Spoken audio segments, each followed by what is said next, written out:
i morat ćemo da sletimo na najbliži aerodrom koji je u St. John's u Kanadi. I iskreno avion 90 stepeni, brate, u desno. Evo sve sam spakovao posle 100 godina, čekam kargo da dođe, idem do Ivone i palimo na aerodrom.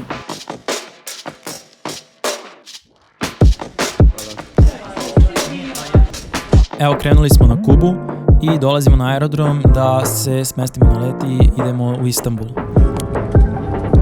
Smestili se mi sve fino u avion, dobili neke sendviče, nešto jeli i nakon 2,5 sata stigli u Istanbul. Avionom smo kružili tu oko aerodroma jedno 20 minuta, pošto je sve ogromno.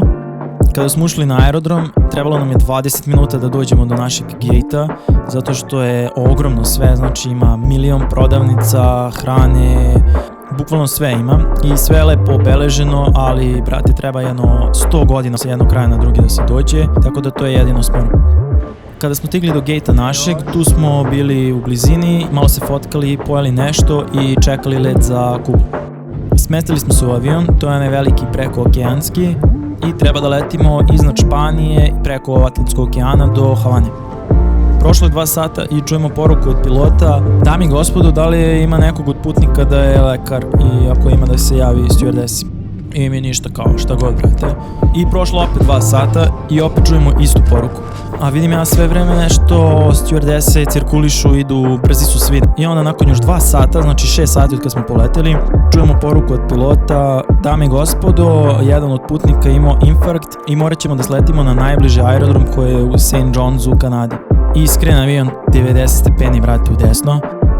Prošlo je 3 sata, mi stigli u St. John's i tamo blejali još 2 sata dok su oni baticu izneli, dok su provjerili da li su svi tu. I onda još 8 sati niz oboda Amerike smo išli do Havane. Znači, bukvalno jedno 18-20 sati smo proveli u avionu, ubili se, brate, znači nenaspavani maks. Konačno stižemo u Havanu, 30 stepeni, toplo, tropsko vreme do jaja, brate. Završili pasošku kontrolu, izašli sa aerodroma i odmah išli nešto da jedemo, da hasamo, gladni smo. Pohasali nešto i odmah nakon toga pravac na spavanju u apartmanu. Eto jedna pričica koju sam hteo da ispričam kako smo putovali. Sljedeći video će biti sve o Havani, o Kubi, o ljudima, o našim izletima, sve. Tako da vidimo se.